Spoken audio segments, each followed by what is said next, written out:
Olá a todos, que a paz e o amor de Jesus estejam dentro de todos os nossos corações. Estamos aqui reunidos para mais uma palestra. Lembrando que a nossa palestra hoje é virtual, devido aos acontecimentos do nosso planeta Terra, mas, como estamos sempre ligados pelo pensamento, estamos sempre presentes. E é assim, vamos pedindo para que todos cerrem os vossos olhos e vamos fazendo a nossa prece. Pai nosso que estais nos céus, santificado seja o vosso nome. Venha a nós o vosso reino, seja feita a sua vontade, assim na terra como nos céus. O pão nosso de cada dia nos dai hoje, Senhor. Perdoe as nossas dívidas, à medida que for nos perdoando aqueles que nos têm ofendido.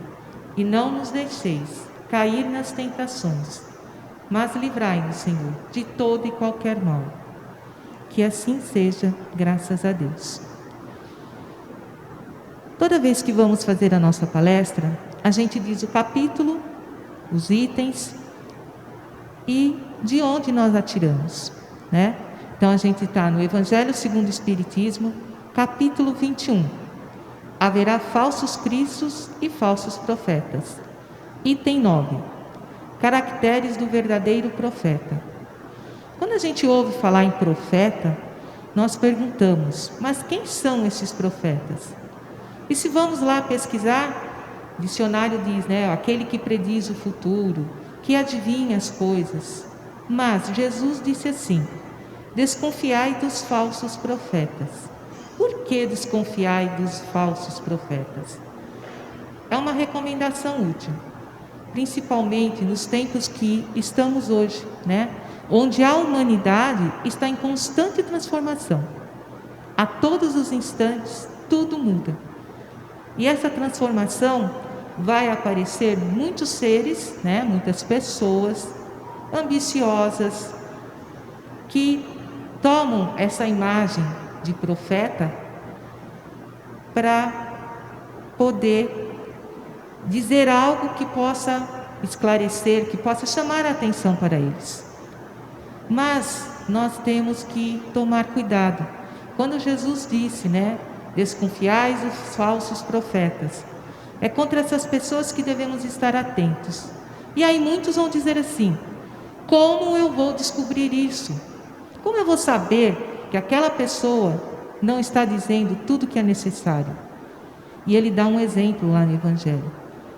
Você tem um exército e você prepara alguém, um general hábil, para capaz de conduzir e levar todos aqueles seres à vitória. É para isso que a humanidade está aqui. Nós procuramos a nossa vitória, nós procuramos a nossa evolução e temos que tomar cuidado. Então Deus, o que Ele faz? Ele confia essas missões importantes àqueles seres que realmente estão preparados para isso. Preparados para cumprir essas missões. Ah, mas é muito fácil cumprir essas missões. Nem sempre. Achamos que aquele que está no poder, para ele tudo é muito fácil. Não, não é muito fácil. As grandes missões são fardos pesados, e muito pesados, que arrasariam o homem fraco, demais para suportá-las. Por quê? Aquele que não tem a moral, a humildade, a caridade, ele não conseguiria chegar até o final. E como eles dizem, né, todas as circunstâncias que o mestre deve saber, mais que o aprendiz. Então toda vez que Jesus prepara, né, alguém com essas missões importantes, ele sabe que aquele alguém vai ser capaz de levar tudo aquilo que for programado para aquela época. E para fazer progredir a humanidade, moralmente, intelectualmente, são necessários esses homens superiores. Mas eles têm essa superioridade na sua inteligência e na sua moralidade. Não é aquele superior que diz assim: eu sei tudo e agora vocês fazem o que eu mando. Não. Ele traz a moralidade dele, a inteligência, o modo de falar, como cativar as pessoas e como ensinar. É por isso que são espíritos muito avançados. Então a gente fala, será que eu vou poder ser um profeta, né? Vou poder fazer tudo o que eu quero? Não. São espíritos avançados que reencarnam com objetivos certos, missões. Se não fossem superiores, eles não conseguiriam agir do jeito que foi programado, né? As missões deles fracassariam. Muitos desses que se dizem profetas, ao chegarem no planeta Terra, como nós temos o esquecimento do passado, acabam esquecendo das missões e se perdem pelo caminho, pela ambição, pela vaidade, pelo orgulho, e aí se perdem. Assim, o verdadeiro missionário de Deus, ele deve justificar sua missão de superioridade. Ele sempre vai trazer algo mais, né? As suas virtudes vão estar sempre acima de suas obras. Cada obra que ele faz, ele traz a bondade, o amor ao próximo, o modo de agir, né? Suas ferramentas é a modéstia e a humildade. E a gente percebe quando esses seres estão presentes entre nós. São poucos. E eles não se perdem pelo caminho.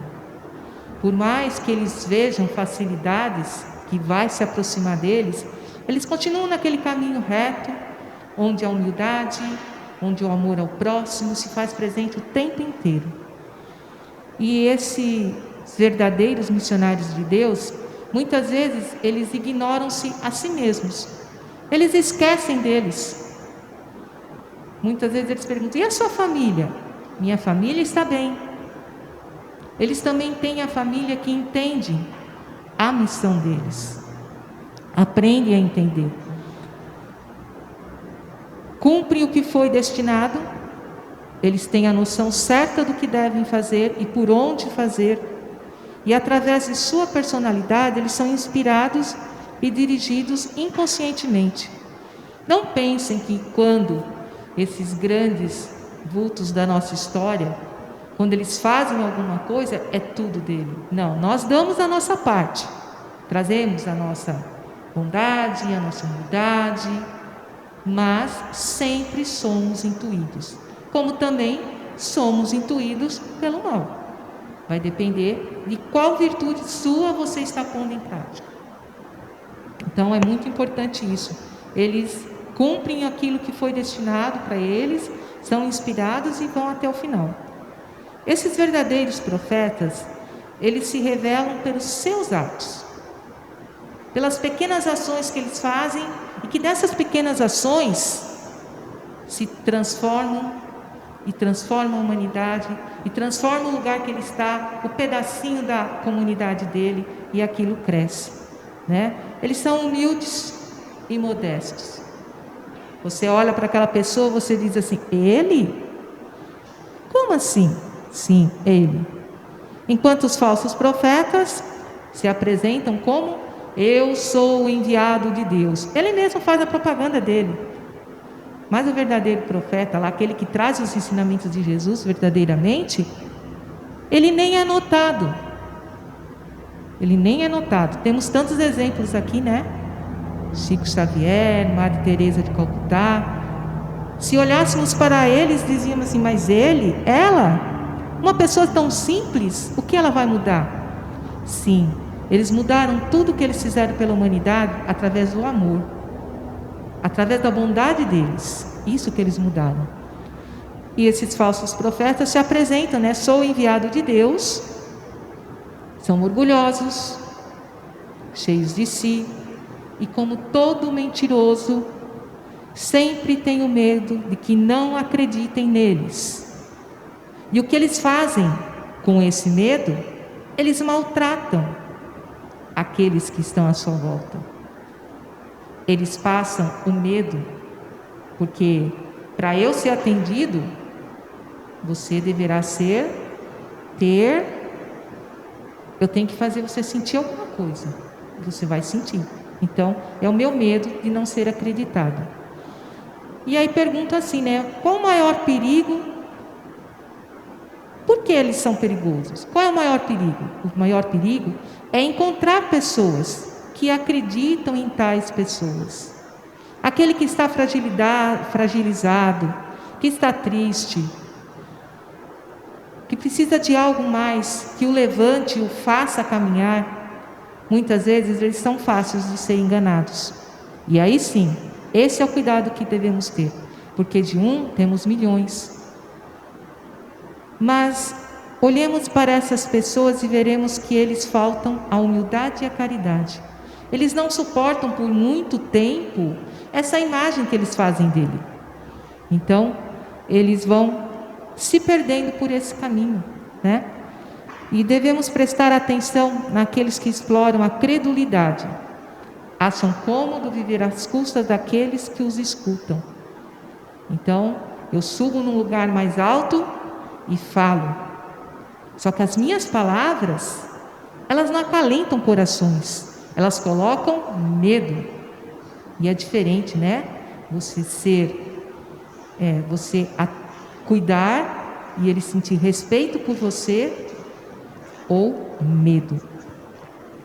Desconfiai desses falsos profetas, assim Jesus falou. Os tempos de renovação são o tempo que eles mais aparecem. Por quê? Porque eles passam por ser enviados para se acreditarem, eles criam essa imagem e proporcionam satisfações vaidosas, né? Para aqueles que estão ali, no primeiro momento é tudo muito bonito, tudo muito fácil, mas depois vem as cobranças. E a justiça divina os aguarda de toda maneira. Hoje eles possam estar aqui conversando, falando, se expondo, mas nós sabemos que para Deus tudo tem o seu momento certo. Mas então por que eles ficam aí falando, dizendo, manipulando as pessoas? Porque nós precisamos aprender, nós precisamos crescer. A humanidade está em constante evolução. Se nós pararmos e pensarmos, isso já aconteceu várias vezes e vai acontecer muitas vezes. E aí temos o Espiritismo. Muitas vezes o Espiritismo foi apontado como falsos profetas. Quem são aqueles que trazem mensagens do além? Será que isso é verdade? Ou será que não sai da cabeça deles para nos manipular, né? Nós devemos lembrar que existem sim seres bons e não tão bons dentro da doutrina espírita. Mas a grande influência na sociedade do Espiritismo, a gente vai prestar atenção, que é através das obras, as obras assistenciais da infância, da velhice, dos enfermos, que necessitam, através do esforço, o autoaperfeiçoamento. Então a doutrina espírita, ela vem mostrar que, através desse autoaperfeiçoamento de cada um de nós, cada cidadão busca o melhor de si, e quando ele procura a melhora dele, ele está servindo de exemplo para tantos outros que estão ali. Então ele serve de exemplo para a família, para a pátria onde ele foi encarnado, para a humanidade. Por isso que esses seres, vamos dizer assim, quase angelicais, né? Que vêm para o planeta Terra com missões maravilhosas, eles são simples. Eles auxiliam pela vontade, pela alegria de estar próximo do outro.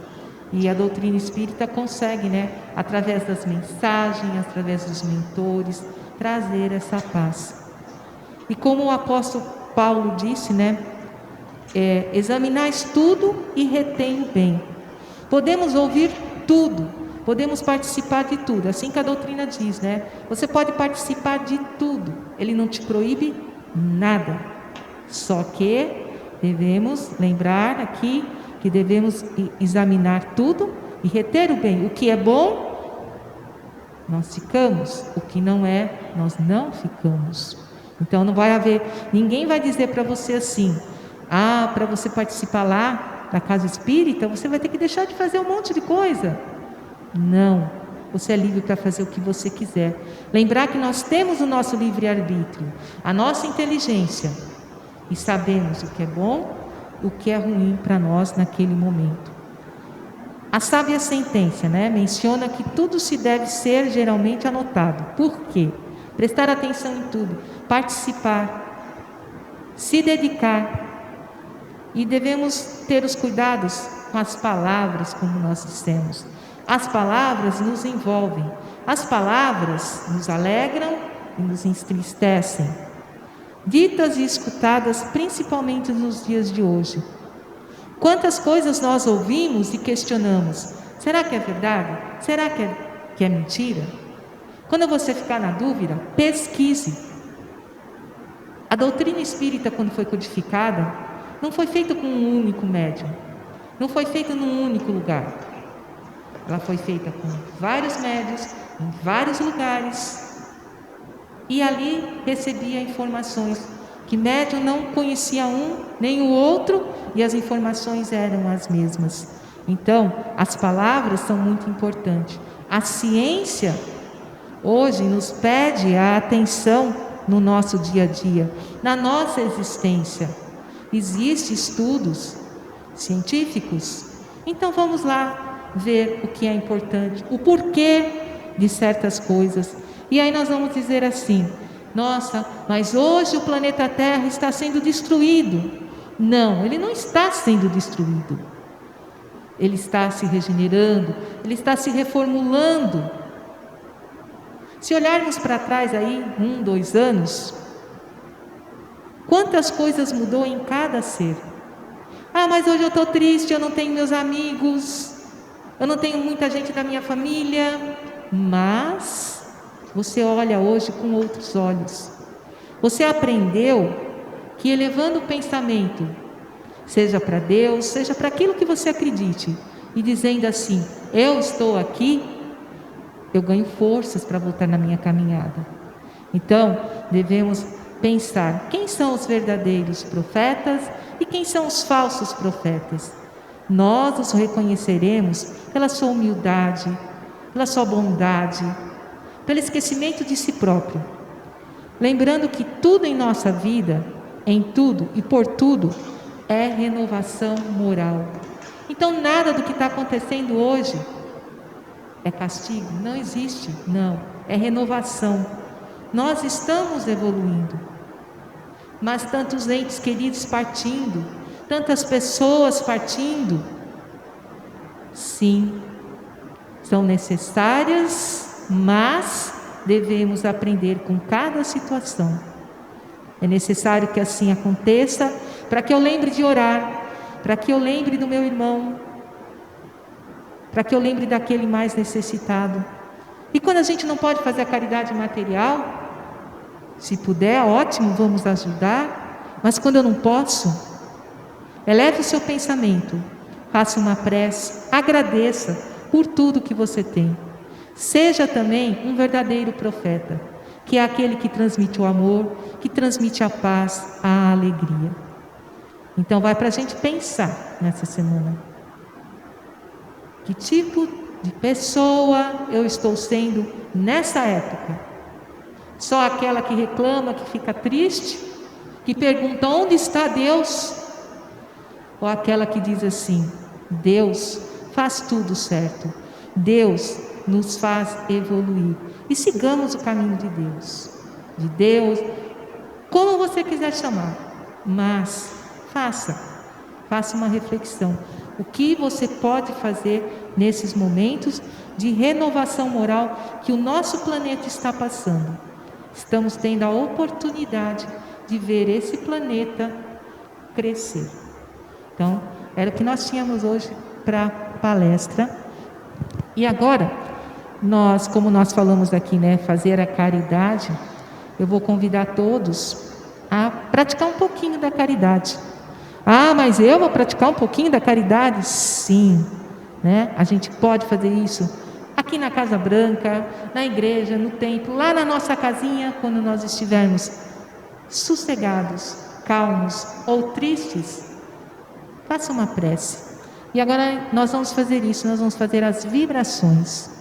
Então, nesse momento, nós vamos pedindo a todos que cerrem os vossos olhos. nós vamos agradecendo ao Pai essa oportunidade de estarmos reunidos em seu nome. E vamos pedindo para que nesse momento, essas luzes que vão se achegando a cada um de nós, essas luzes que vão nos envolvendo, vão formando um grande círculo de luz. E essa luz vai saindo pelas portas, pelas janelas e vai tomando conta de todo o nosso bairro. Essa luz vai levando a todas as casas a paz, o equilíbrio, o amor. Vai chegando a esses corações aflitos e vai acalmando. Essa luz vai envolvendo a nossa cidade. E essa cidade, esse Brasil, esse planeta Terra, vai sendo envolvendo nessas luzes maravilhosas, que tantas casas como a nossa hoje fazem as suas preces e as suas orações. Que essas preces e orações cheguem aos lugares mais distantes, cheguem às casas, às famílias tristes, aos campos de batalha e chegue aos hospitais. Que cada leito de dor não seja só um leito de dor, seja um leito de renovação, seja um leito de amor. Que aqueles que lá trabalham, em forma de médicos, de equipes médicas, de auxiliares, de protetores, se transformem em anjos guardiões de cada um daqueles seres. E que todos nesse momento recebam essa luz em seus corações. Essa luz que revigora o seu ânimo e que dizem assim: seja feita a vontade de meu Pai, seja qual for. Que todos esses seres benditos que foram colocados na terra para auxiliar, possam também receber essa paz. Que o planeta Terra possa em breve voltar a sorrir, voltar a florir a alegria. Mas lembremos, irmãos, que esta alegria, ela está sempre presente em cada coração, em cada ser. Que nesta noite, que nessa tarde, que nesse dia, todos que receberem essas vibrações, não importa onde estejam, sintam-se abraçados, reconfortados em seus corações. E que a paz do Senhor esteja sempre em seus corações. E nesse momento, vamos pedindo às equipes espirituais, aos trabalhadores tão incansáveis, aos socorristas, aos médicos desse plano espiritual, a esses enfermeiros todos, que nesse momento possam ir fluidificando cada copo de água, cada garrafa de água, colocado na cabeceira desses irmãos, colocado nas casas, nos templos, nas casas espíritas, colocado nos potes de águas, seja qual for, e derrame ali o remédio necessário para a sua cura física, a sua cura espiritual e a sua cura moral. Nesse momento, Senhor, agradecemos essa oportunidade de participar com todos vocês, onde estiverem, seja no Brasil, seja no mundo, seja no planeta Terra. Que nesse momento a paz se faça presente. Que assim seja, graças a Deus. E vamos agradecendo, pedindo permissão para encerrar a noite, orando. Ave Maria, cheia de graça, o Senhor é convosco. Bendita sois vós entre as mulheres, do vosso ventre nasceu Jesus. Santa Maria, Mãe de Jesus, rogai por nós, os pecadores, agora e na hora de nossa passagem para o plano espiritual. Que assim seja, graças a Deus. Graças a Deus.